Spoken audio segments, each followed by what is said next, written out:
Thank you very much for the talk. I was wondering if you had any guidelines or suggestions about how Catholic institutions can cultivate what I think everyone would agree is a much needed atmosphere of open-mindedness and honest scholarship, but also sticking fast to an ethically based, a traditional anthropology, I suppose. It's a challenge, but I think there's a few things that some of the staff, perhaps at Notre Dame, will have heard me say around reason prevailing over hierarchy, a proper grounding, a proper openness, rereading John Henry Newman and rereading it. And anyone who says that they fully understand it, I will give you a medal. It's at the tertiary, I think I'll probably get into trouble with Jacinta. I think it's easier in a Catholic secondary and primary. I think it's more difficult in a Catholic university because you're navigating, it depends, and I would put the emphasis here on the university's ethos and identity has to be rich. But for me, there is a fundamental difference between a university with a religious ethos and identity and a religious university. And I think what we have in the Western tradition of universities with a strong faith ethos and identity that have emerged over decades and centuries, where there is a very broad, inclusive and open approach, and indeed I would say a fundamental freedom, which again Newman was arguing about in the middle of the 19th century about the place of theology. But it's really not just about the place of theology. It's about the degree of openness that exists in the academy to difference. And I think, there's very few arguments that can't be reasoned. We just have to make sure that the breadth of the mind is open to see the reason of the other.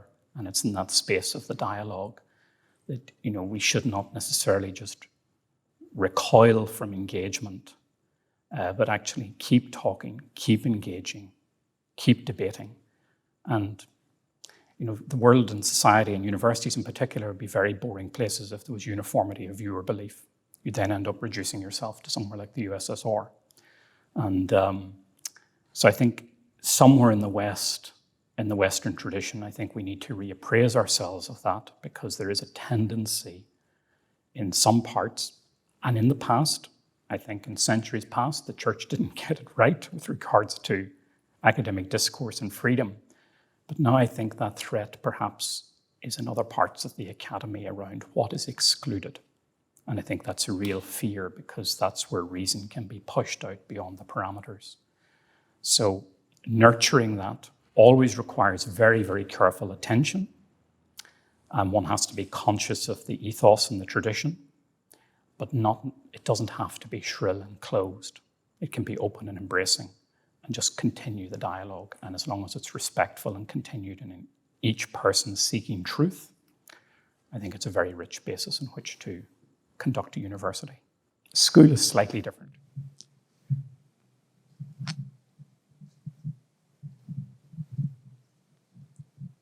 Hi. So I like how you're talking about your experience in Catholic education. I would love to promote that to people, but it's different to my lived experience here in Australia. I spent half of my schooling in both primary and secondary in Catholic education, local Catholic, and then half of them in public schools. And I noticed, I heard a stat that 90% of our students, Catholic students who go to Catholic schools, leave high school and no longer practice their faith. And I can see it reflected in my peers, my relatives, my cousins who have gone through, and also at the university. And you go to university and you see all these Catholic clubs, chaplaincies, they should be overflowing if we have these practicing Catholics, but I just don't see it. So are things changing, or like, what do you see? It's more of a comment, but it's also about how do we change what my experience to what you're promoting, the ideals of Catholic education? That makes sense. No, it's a very good question, and I'm not a sociologist of religion, so I'm going to sort of paraphrase here. I think there how you measure religiosity is really interesting. I don't want to give you an impression that the school system that I went to has produced a level of practice in my generation that might be different to yours. I don't know that, but I would have to look and compare. But the situation, certainly the situation and the levels of practice in the Catholic Church in Southern Ireland are dramatically different from the time when I was growing up in Northern Ireland. It's slightly different. I appreciate that the circumstances are slightly different in the Australian lived experience and what I've just outlined. But in terms of the profundity, I would be looking to see, so we had high rates of practice in that period, but we also had people that perhaps were confused about Christian morality with regards to life. It's how you measure and what was going on inside a school as to whether or not children at that time saw with teachers, clerical and lay, and religious sisters, a consistency where it might have been easy to go with the emotion of the moment. So it might be easy to follow a particular nationalist trajectory rather than to stick to a very firm teaching in relation to the sanctity of human life in a political context where a variety of questions are in flux, which probably aren't in flux here. But I think there's a separate point which you're making, which is around our schools doing the job with regards to handing on the faith. And it depends on the context that you look within. So you could look at this particular point, for example, in Irish society, and perhaps attendance is not as high as it once was, where it would have been upwards of 90% in the 1980s.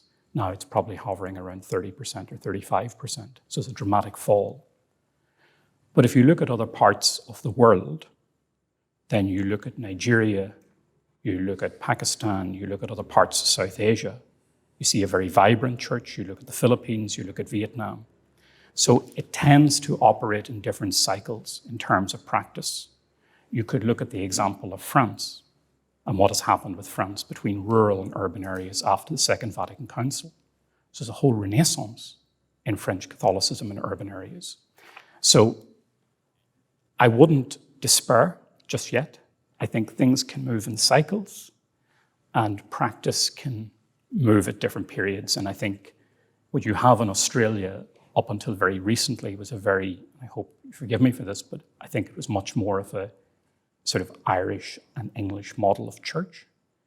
That was the origins of the church in the missionary context. And I think that evolves, and as that evolves, you can see different rates of practice in different parts of the world. So the success of Catholic education, I think, could be measured in different ways, and practice is one, and it could be cyclical, so it could come back to higher levels in the future. I don't know, Jacinta, is that fair?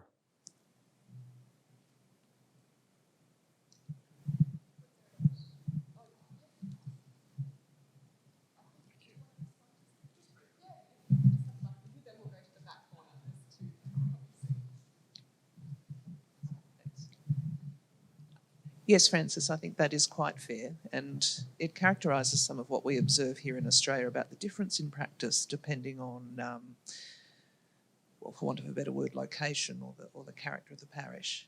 So in Melbourne, where I hail from, we have areas in Melbourne where you have a much more significant parish engagement and participation around a school in comparison to, and I like your description of the probably more Irish than English-Irish heritage of the church and the inner urban areas where participation is diminishing quite significantly, as is parish life in a range of respects.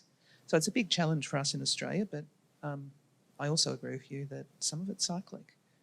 And the big challenge for us in Catholic education in Australia now is to rebuild those connections from what are often our strong and vibrant schools back into parish life.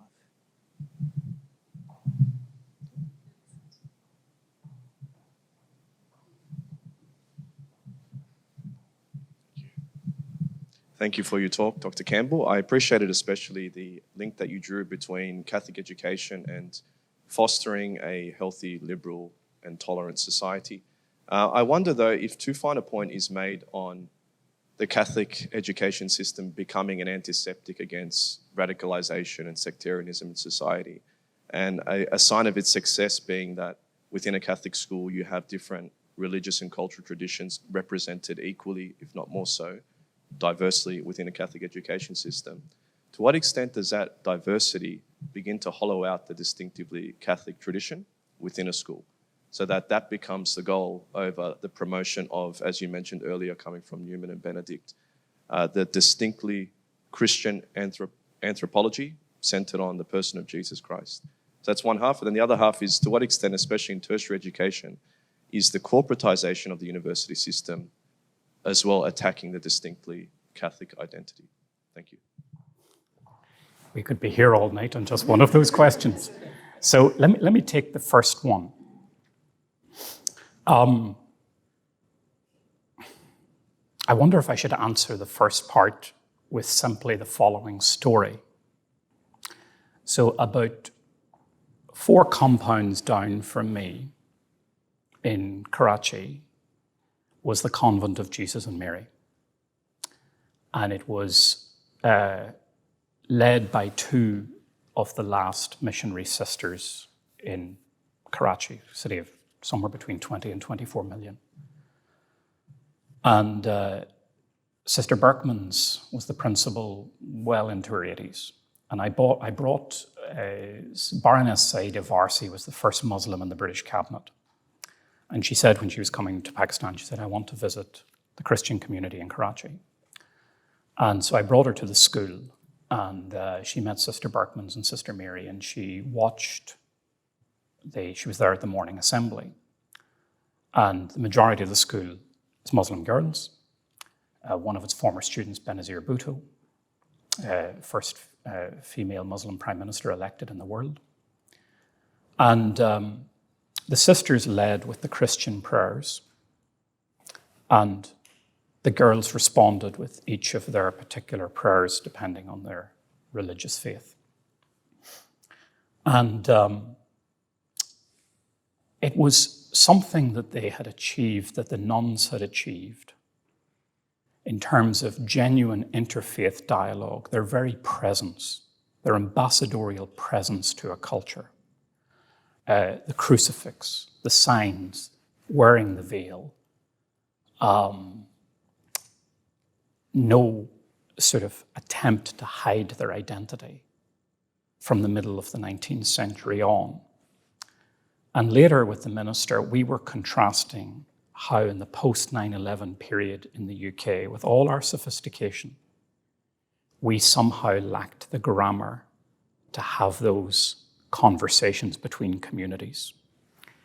So the reason I would sort of say this story to you is this, that I think it's impossible to integrate somebody into nothing. You can integrate someone into something, but you can't integrate them into nothing. And if you try to create nothing, you're going to bring about Robespierre. You're going to bring about something that is going to create huge violation of human rights. Another way I would answer your question around how you protect an ethos and how you integrate. I'm from a part of the United Kingdom where religion is contested. When I first went to London, I used to see the manifestations of Britishness through the prism of my home. And over time, I was able to see that they weren't conveying the same message. It wasn't exclusion. But I'm Catholic. I'm not Anglican. Yet it's an established church in the Church of England. Do I campaign to reform that? No. Do I align with the people who campaign to reform that? No. And some people were quite surprised at that, assuming you're Irish, you're Catholic, this was the establishment, you must want to exclude that. No, because I saw in that culture something that is now used to integrate different religious differences into something. A Jesuit, one of the British Jesuits, called it a benign hegemon. Now, if it was exclusion, yes, you'd reform. So the parallel for the Catholic school or the Catholic institution is a respect for what's there, but it's an openness and a platform. It's an invitation. We're ambassadorial for a culture. And it's something that the values and the ethos attract. If we erode the difference, we erode the reason why people are coming to us. And they're coming to us for a set of values and virtues that they recognize. And I saw that writ large in Pakistan with Muslim parents asking me to speak to the nuns to get into the school. And one friend who had just come back from doing the Hajj wanted his 2 daughters to go. And I said, why do you want your daughters to go? Because he said, I know they will be taught values.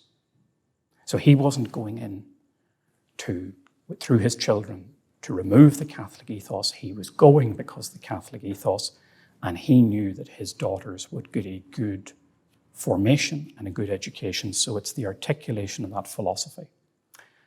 The second question is around the corporatization of universities. And I think unless you are fully of independent means, which most universities are not, then you have to walk the path of regulation, of naturally complying to the expectations of a regulator and the government, and being sustainable in a whole variety of ways and fulfilling all the metrics that would normally be expected of you. The difference is it doesn't end there for a Catholic university. It's more than that. So compliance is not what gets me out of bed in the morning. It isn't what attracts me to Notre Dame. I should observe all the issues of compliance and regulation, but there's something more. And it's that something more that if we don't protect and promote, that we risk it, just the roots risk drying up. So you have to be attentive to it, but it's not either or. It's a balance. It's just the end is not simply compliance or regulation. And I think that's the same in a school as it would be in a university.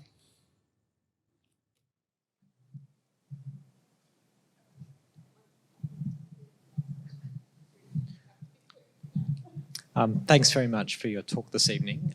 My question is, and I apologise if I take a bit of time to explain this, but when I was younger, I spent the majority of my primary school years at a private Anglican school here in Sydney.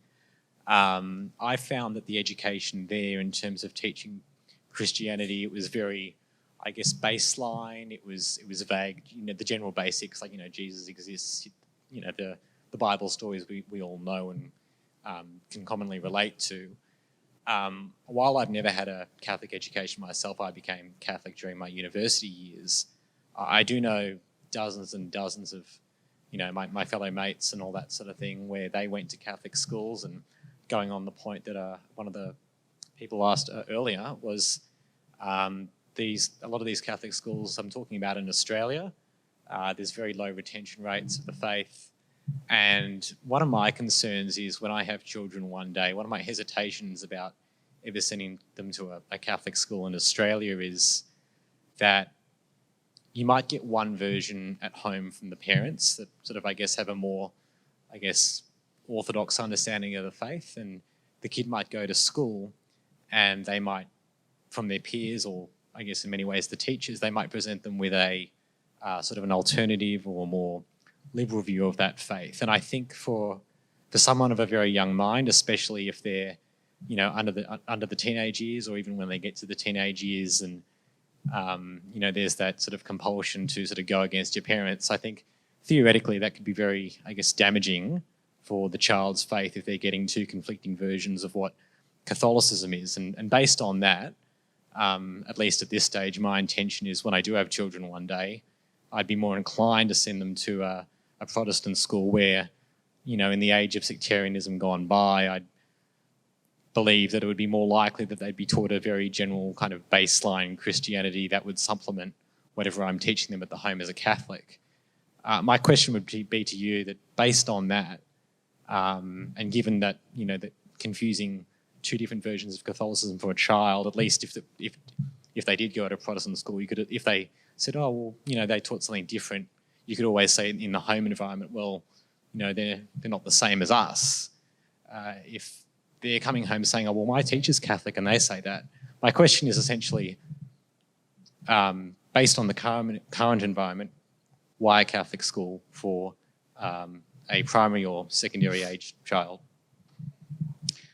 So my answer to you would be that the risk that you've identified with a Catholic school is a risk that would be shared by a Protestant school or by any school. So I would say do your research, and as a parent, choose a school. That's one of the things that you're tasked to do, is to choose a school that you think is right for your children. But I don't think the risk is particular to one denomination. I think it's one that potentially is shared. So my advice would be, don't automatically rule out a Catholic school and automatically think one is better or worse. Do your homework. If I think back to my religious education, I had 4 years of religious education in the south of Ireland, just right on the shoreline of the border. And I used to look over it where I was from, and that was taught. It was not an exam, compulsory exam subject. And our content, our religious content, wasn't terribly strong. In the northern part of the country, where Catholicism was in a minority, it was an exam subject. And we were taught, we had to learn word for word Exodus, Genesis, and the Gospel of John for one half of our O-level, and then for the other half, church history. In that school, a third of the A-level class, where A-levels are the subject choices optional and voluntary, a third of the boys took A-level religion. And the religious teacher, and I think this is where the pedagogy comes in, who was a priest, for the Reformation, and bear in mind he's teaching in Northern Ireland at that time, if you took the Catholic position, he'd take the Lutheran position. If you took the Anglican position, he'd take the Zwinglian position. And as a result, you had a very good education on Christianity and the choices that involved. So I think it's more about the pedagogy and the teaching style, and then just research the culture of the school and then make an informed choice.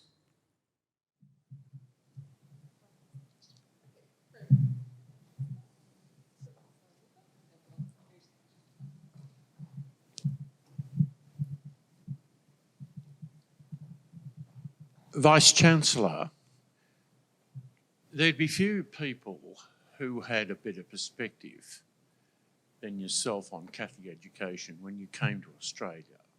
You've been here for 2 years. You've set a standard tonight in relation to what your understanding is of Catholic education and how it ought to be applied. I ask you two things. The first is, what would you define as being the most critical weakness of the Catholic education system in Australia as you observe it? And secondly, if St. Michael Agata, the Archangel, appeared in front of you and said to you, you've got one thing you can do about Australian Catholic education, what would that thing be? You're leaving all the tough questions to the end. Thank you, John. John, I think the critical weakness, and I hope I'm not asked to leave either this hall this evening or indeed the country shortly thereafter. The critical weakness, I think, is complacency. I think there is a huge risk of complacency that the system that has been built up over generations, that has been developed through blood, sweat, and tears of many people who worked for nothing, including people who came from my country and never went back and never got back. and have left you this wonderful, absolutely wonderful, and probably some of the best resourced Catholic schools I've ever seen in my life. I fear that future generations think that this automatically has a right to exist, that you don't have to articulate in every generation a positive defense or promotion. So I think there's a real risk around complacency, and that we are not acquainted with the reasons why Catholic education deserves to exist and deserves to get state support and subsidy. And simply arguing on the basis of tradition, that will get very little truck with the contemporary societal trends. So I think reacquainting ourselves of some of the fundamental reasons and not flinching from that. And your second question, what would I wish for? I know what I'd wish for, but again, I don't think it's terribly diplomatic. I wish that some of the resources I have seen here in Catholic schools, I have not seen in the UK or Ireland. And I wish I could export some of the resources, not take them from you, but share them around a little bit. I just think it's a very, the stewardship that has occurred here is phenomenal. The transition from the religious orders into lay leadership and governance and boards and the legal structures that you've done. You've got vehicles there that, again, I don't see. I think you're ahead of your time. So there's something around the stewardship in the sector, and I see it also in the Catholic hospitals. And I see it in the creation of the two Catholic universities, both ACU and Notre Dame. So there's something here about the ecology of the Catholic Church in Australia that I hope I can say with my accent and get away with it. I think it's time that Australia exports some of the lessons back to Ireland and Britain.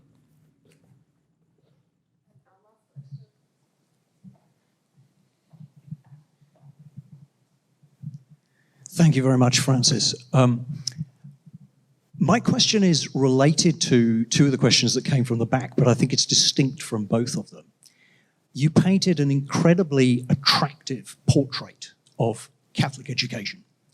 But I found myself kind of thinking, I can see why this is appealing both to Catholics and non-Catholics, and indeed that partly explains why you get the diversity within Catholic schools and I think Catholic universities that you referred to.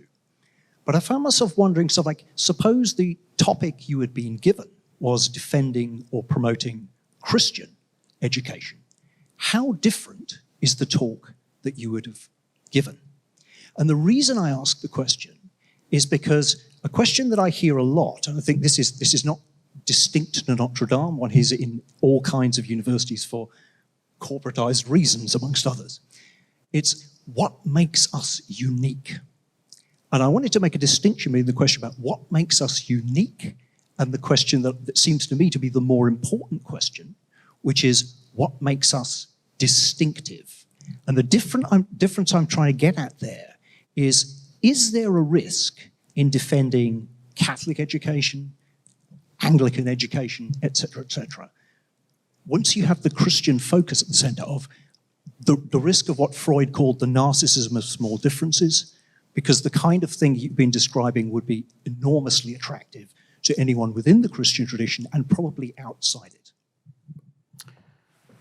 So John, it's a very good question. And I may not be able to do justice to it in the time left, but I would respond in this way. If I were to bring you back, and I don't like repeating myself, but I'll have to, the distinction between a university with a religious identity and a religious university could be encapsulated within your definition of what a Christian education. Now, there's a wide spectrum of Christian providers of primary, secondary, and indeed tertiary education. You cited Anglicanism. I could cite what I would describe as, and I'm not making a value judgment here, but the main sort of Christian churches that we've known in the West, so Lutheran, Anglican, Methodist, Presbyterian. How would that differ? It would depend on the national construct. So for me, in relation to Catholicism, I would cite a number of things that I would say are, in a sense, sociologically distinct. So for me, being a Catholic is the most international, universal, diverse body that I'm a member of. Doesn't matter where I go, I step into some place that is exactly familiar with the church that is 2 fields away from me at my home. I may not understand the language, but I can follow it to a T. The symbols are the same. So when you go into a Catholic school or a Catholic university, or if I meet another Catholic university abroad, even in a different cultural context, and how the church translates in different cultural contexts is rich, it's diverse. But there's a grammar. Now, I probably have a high degree of association with Anglicanism, but it's a bit like the ecumenical movement. The further you go, the more different and distinct it gets.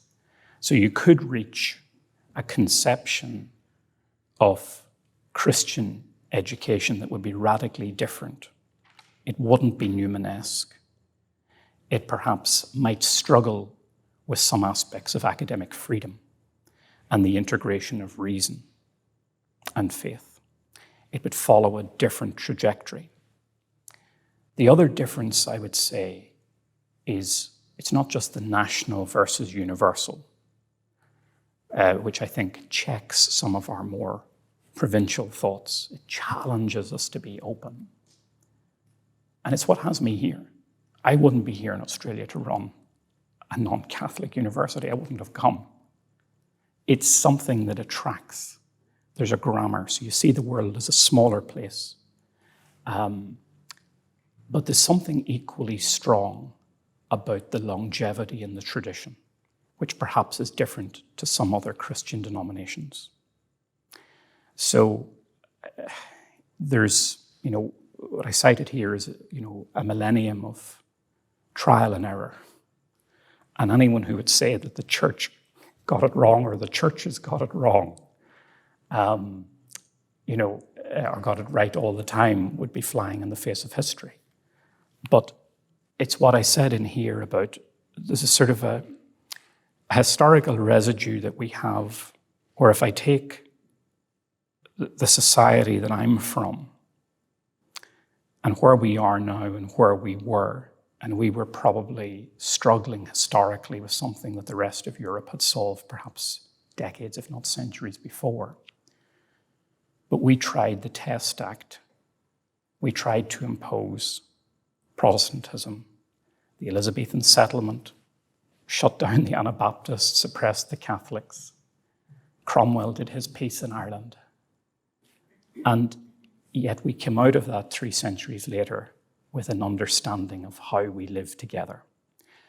And I think those journeys happened within, what I would describe as mainstream Christianity. So there is a shared understanding, but the further the difference within the Christian family, perhaps the greater difference you would have with Newman's idea of a university.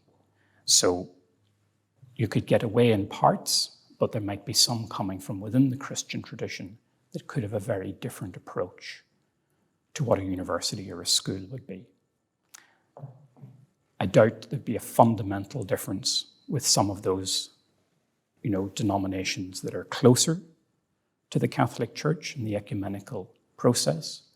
But the further apart you go, the more diverse it becomes, perhaps the more nationalistic it becomes, then I'd say there would be risks of a shared understanding. Would you join with me in thanking Professor Campbell?